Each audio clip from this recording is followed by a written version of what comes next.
get your pretty face in focus. Yeah. Seems like just yesterday we spoke actually. Mad. Just around the corner, isn't it? Yeah, time's just flying.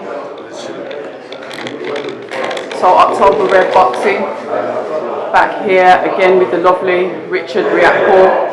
Richard, pushing through. I remember I asked you, what was it, seems like a few weeks ago, when are you going to be back out? Yeah. And already we're coming up to it, November the 20th. Yeah. Talk to us about that. Yeah, so I told, one of the things that I told Boxer and Sky is that I want to be active. When I was with my old managers and stuff, it was a bit more difficult. I told them I wanted to be out, but the way it worked in the system was a bit different. So I wanted to make sure that I was out as frequently as possible because this game is all about activity. I want to stay active. And yeah, they delivered. And it just shows what caliber of performance that we're dealing with. You want to be out there and experience, and also you want to be building up on your performances. They gave me an opportunity. They're like, Richard, we got a date for you. Obviously, I don't want to overlook Kardowski. Date for you on 20th. Headline, London, back. Talk to them already. They're like, yeah, whenever you want, we can do a big fight there. This is what I wanted. I mean, it's funny how things worked out in the end, but yeah, it's good. So we're going to focus on Dollar, spark him up, and then we're going to move on. Yeah, because you mentioned last time obviously about the ring rust, like it was real. But one thing I wanted to touch on there, you said about working with the management companies. I know that you've obviously had the change. Yeah. But it's like this time, it's like you feel like you can see like you're more happy about how the boxing's moving, you're active, you're keeping busy. Talk to us a little bit about those frustrations when you're like sitting there like before and it's like, when am I going to be fighting again? You know, it's the worst feeling though. It's like, you know when you want to go on holidays, you're working for a year, you want to go on holiday, but you don't know when you're going to be able to go on holiday because you just don't know. Like your schedule, you don't know when you're going to have free time off, and opportunities might come at any time, and you just have to just go. That's what I was living for years. That's the worst way to live, honestly. Now it's like I know exactly when I'm fighting, when I can go and have a little holiday for a break or do something else, or get involved in some other campaigns for whatever businesses and corporations. And I know that's not going to affect my opportunities in boxing, it's not going to affect me in boxing So I know the days. Well, yeah, it's sort of like you prefer routine, and I guess as a boxer, that's something that comes naturally, isn't it? You get up in the morning, you train, you eat, you sleep, you go back and train again. You know where you are. So I guess as you're sitting there as a pro thinking, okay, I'm seeing certain other like cruiserweights out, when am I going out? The frustration is there, I get that. It was annoying, honestly, it was so annoying, and I'm just so happy. And now I know exactly what we're going to do. We have plans to fly out to America, do some training there, go around these big gyms. I know when I can do that. And that's the worst. I don't want to live like that ever again. That's why I took control of my career.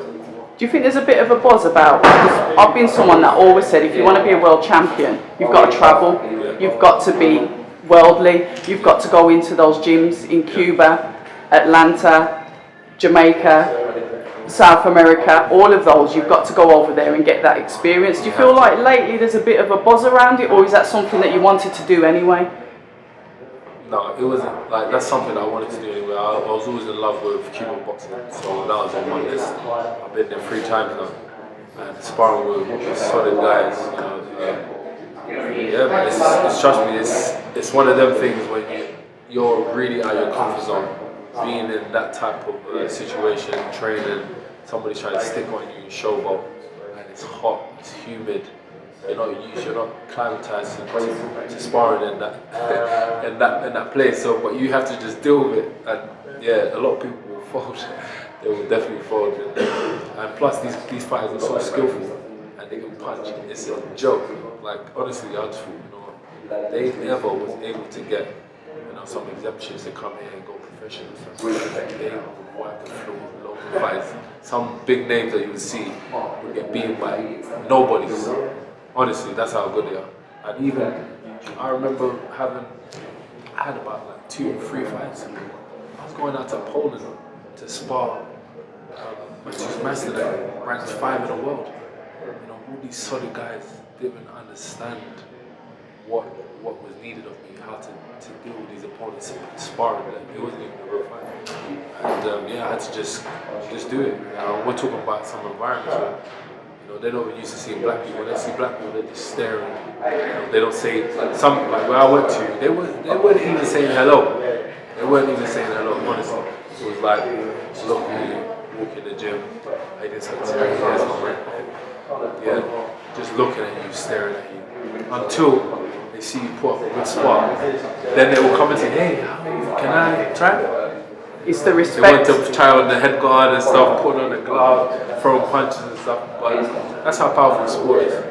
It's sort of like, I'd say it's music. It's sort of like music, it brings people together. Yeah. And yeah, I get that. People will look at you like, think, who is he? But when they see the skill, they'll be like, oh, okay, exactly. I'll talk to you now. Exactly. The guard is down.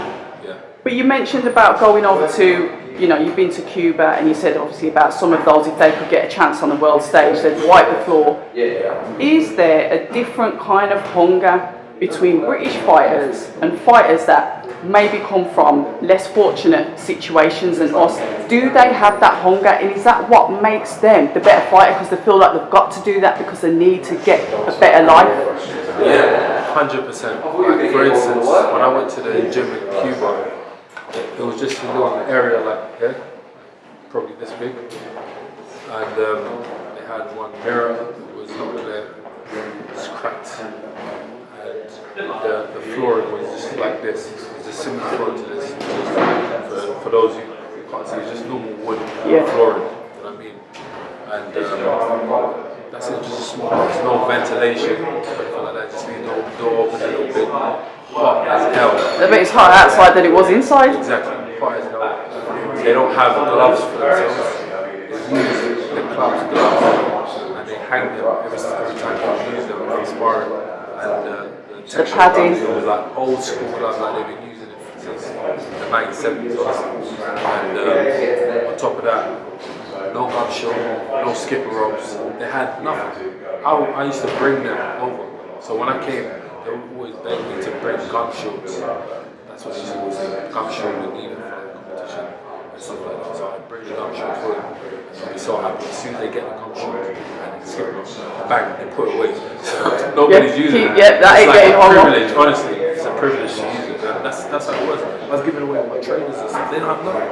And it's a different hunger, you know. You know when you don't have nothing, this is the only way, you know, you can make something. Sort of like buying your freedom. Yeah. You know, one for a better word. Yeah. That's why I have to say, to be honest, you know, a lot of people they want to box and some people want to do well with world championships, but this is a hungry man's sport.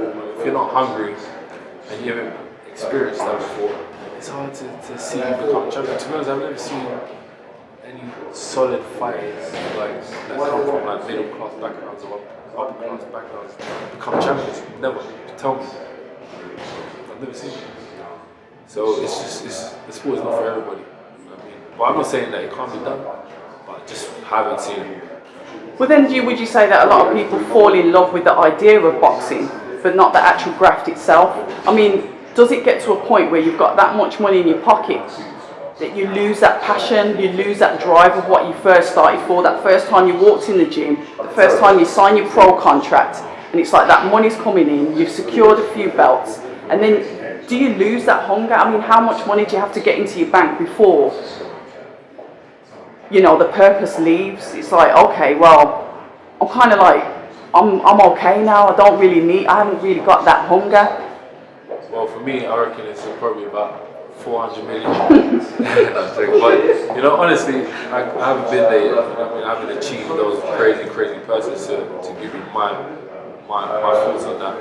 But from what I can see, it does happen a lot. It does happen, and we will get to the point when you made a certain amount of money, you know, going against a hungry fighter that's willing to do anything to win. It's always going to be a tough fight. It doesn't matter how good you are, how experienced you are. they're going to show some grit and some determination and will, and it's going to be a difficult fight regardless. But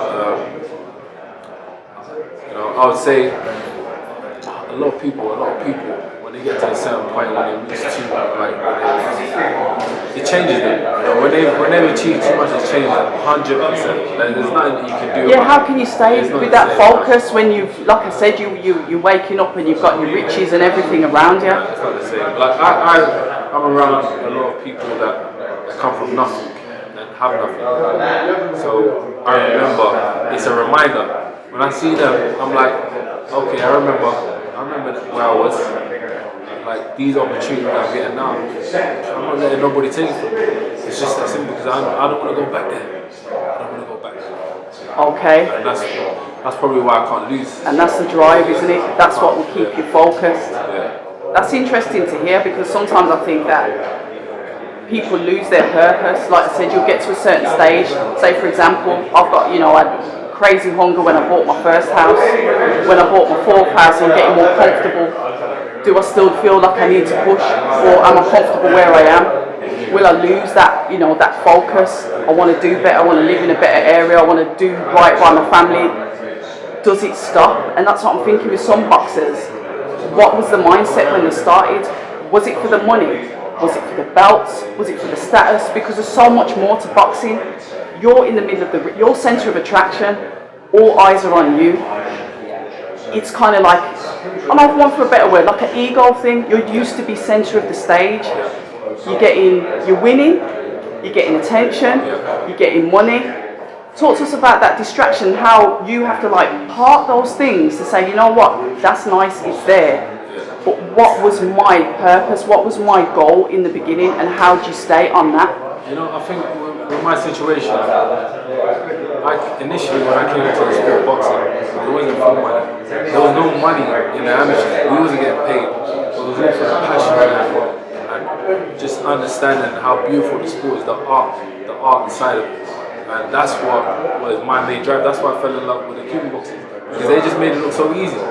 I just didn't understand, how did they look so good and they look so easy. It looks like they're just walking around like in a park, honestly. And that was my kind of drive. I wanted to have people come all over the world to see me box, and I wanted to execute my skill and make it easy as well.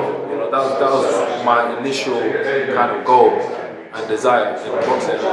So when I turned pro, I never even thought I'm going to make loads of money. I didn't even understand the game. It's only now that I'm starting to understand. Wow, there's a lot of money in boxing. I didn't know. I was oblivious to that. I just did it because I was passionate about the sport and I loved it. And I think that's helped me a lot. That's why I don't think whatever I achieve.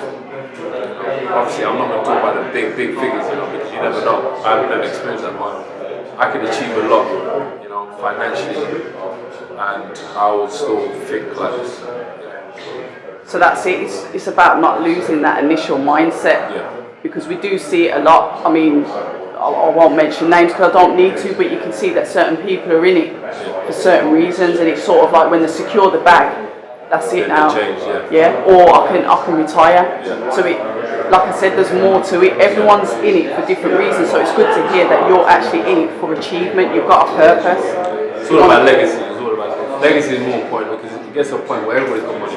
But when you walk into a room when you achieve certain things, you can't buy that. You can access differently. You can't buy that. There's certain, trust me, I know a lot of rich people, and there's certain things that they can't access. It's just that's the realness. I mean, really rich. There's just certain things that they won't be able to access.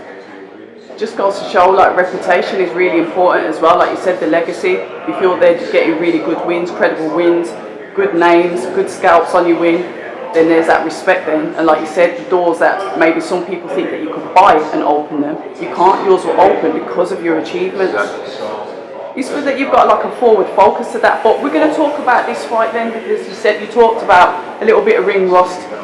You went away. It's been a short time. And I'm not expecting you to give me any tactics and stuff. But what have you been working on, or what did you look back on at your previous fight and think, okay, I need to sharpen up on this? What have you been working on? You know, with this boxing, every opponent is different. You just have to be like water. You have to adapt to whatever in front of you. Obviously, with Duradora, it's a different type of strategy that we have to use for this fight in comparison to Twardowski. So yeah, it's just we're trying different things, but we understand the bread and butter. You know, that jab, that'll be like a pistol. When an opportunity arises, we're gonna take it. That's what that needs to be known. Excellent. Like I said, you hurt your other opponent early on in the match anyway. Are you expecting to get a stoppage this time? Yeah, 100%. I really believe I'm going to get a stoppage there. Mid to late rounds. I don't know. That opponent I faced, Twardowski, he's a solid fighter. You know, a lot of people don't know about him. They saw his record, 2 losses. He had the same fights with me, 11 fights, and he's never been stopped before. He's never been put on the canvas before, amateur or pro. He's been around solid guys, guys that people, even boxing fans won't know of, like the cruiserweights, the big cruiserweights in Europe. And he was mixing with them all day long. Solid opponent. And that's why he gave me a lot of respect, and that's why he got up so quickly after the knockdown.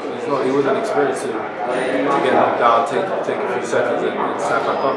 So it's just one of them ones. He was fresh. He was fresh and he was young, 25. So someone of Duradola's age and of the wars that he's been in, I just don't think that his chin will hold up if I land one of them same shots. That's just my opinion. You never know, but we're gonna go for him. We're gonna go for him. Yeah, well, you mentioned ring rust, but you definitely haven't lost your power. That's something that I guess can't be taken away. Dancing in the ring is something different because, like I said, you probably weren't doing that all the time. But the power is something that you haven't lost. So, not looking over this opponent. All right, then we're gonna go for a knockout, which is good. When are you going to fight again? Because you seem to be churning these fights out really quick. Because it's been what, a month and a half? Yeah, a month and a half. I want to be back out ASAP. I want to be back out Feb, March. So we're aiming for the dates already. See if we can get an even bigger fight. Okay, cool. Listen, thank you very much for your time. We're going to get some pictures and some filming of you doing some skipping and some footwork, some Cuban footwork in the ring. Teach us a thing or two. But we'll catch up on the 20th. It's always a pleasure to speak with you. October Red Boxing with the lovely Richard Riakporhe. We're out. Hi, and thank you for watching October Red Boxing. Like, subscribe, and tap the bell for notifications. You can also find us on Instagram at October Red Boxing and on Twitter, October Red UK.